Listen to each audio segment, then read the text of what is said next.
Hello everybody, War Brothers Collectibles here. Today in this video, I want to talk about the 1990s Indiana Jones expanded canon novels from Bantam Books.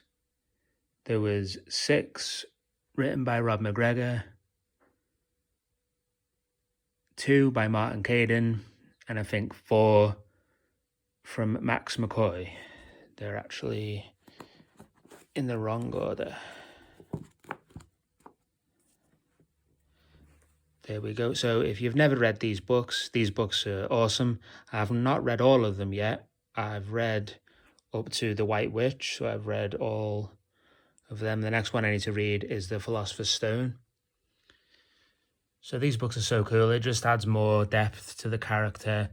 So it pretty much starts from graduation from college, straight into his first adventure, the Peril at Delphi.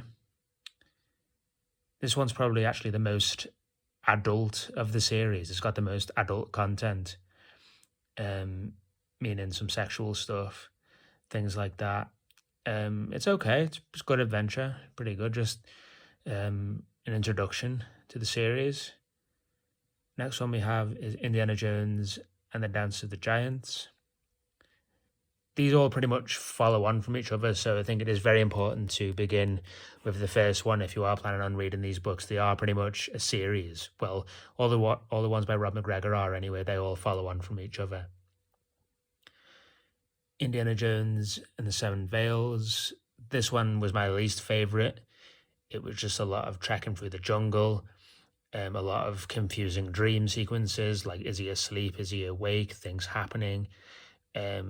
Definitely the weakest so far of the series. But Indiana Jones and the Genesis Deluge, everyone knows this one is pretty much everyone's favorite. He's pretty much going after Noah's Ark, which is just awesome. I couldn't put it down. I think I read this in 2 or 3 days. It was just non-stop adventure. It was just absolutely awesome. So that was a really good read, probably one of the best. Next we have Indiana Jones and the Unicorn's Legacy. Again, this one was really good.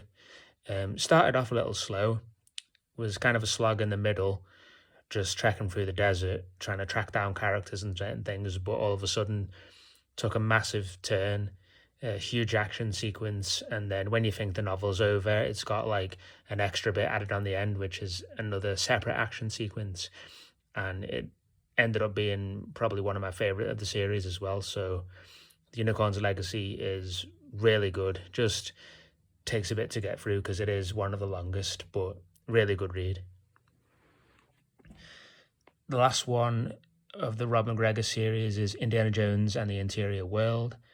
This one, everyone calls it like the Temple of Doom of the Indiana Jones novels. It's quite a bizarre story. He goes into the interior world via a ghost ship, and it's all about conflicting powers of the interior world.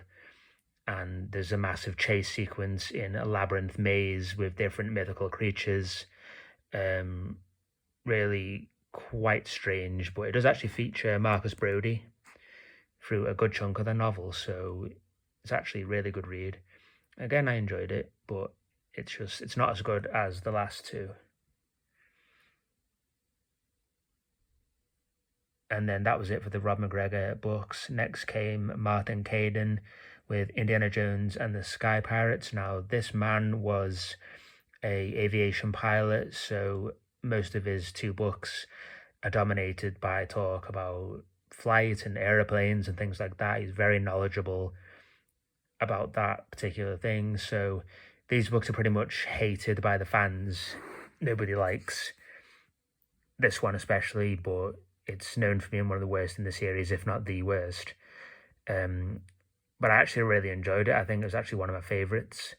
Pretty much not an Indiana Jones novel. Well, it is and it isn't. I can definitely see the character in my imagination. I can definitely imagine Indiana Jones doing those things. Because in the Kingdom of the Crystal Skull, it was mentioned that he worked for the OSS during World War II. So we know he's got that spy experience. I know this was set before, but in this he works for the CIA. Again, really good espionage spy novel, fast-paced, good action sequence at the end. I really enjoyed this one. Indiana Jones and the White Witch. So this one is a follow-up to the Sky Pirates, pretty much picks up immediately after. This was actually the first one I read, so I'd never read any of the others. This was the first one that I actually picked up for rather amusingly £1 from an antique store. This was the first one I read. It's really good, a little slow, and you don't really get to know the villain until the last chapter or so. But it's a really good adventure, mostly set in England, about witches and witchcraft and the Wiccan, and really good adventure. Again, a lot of people say it doesn't feel like an Indiana Jones novel, but I could see it. It was a good adventure to follow. So I've not read these last ones, and I'm missing one book. I'm missing Indiana Jones and the Dinosaur Eggs. That's one I don't actually own yet. I still need to pick that one up. But as you can see, these are by Max McCoy, and this is Indiana Jones and the Philosopher's Stone, featuring Salah. Again, I've heard really good things about this one. This is meant to be really good.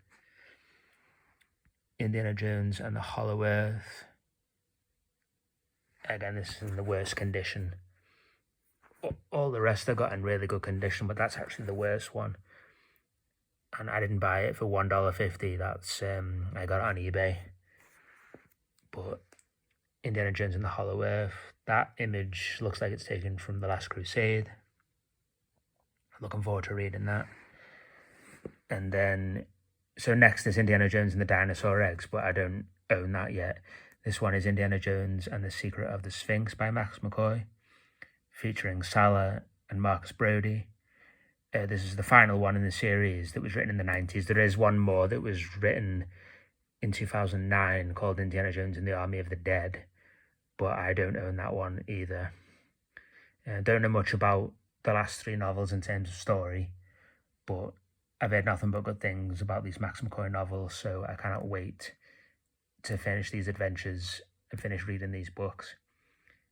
If you've never read these before, I highly recommend you get them. They are quite rare to pick up. You'll probably have to get them on eBay. Most of them fetch a really high price, so try and buy them in bulk if you can. I bought the first 6 as part of a collection. I already had this one, and I've had to buy the rest separately.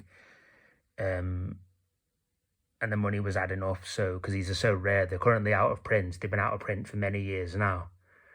They are really hard to find, but if you can pick them up on eBay, get them. And I highly recommend reading them because they are great adventures and great additions to the Indiana Jones series. That really adds more depth to the character.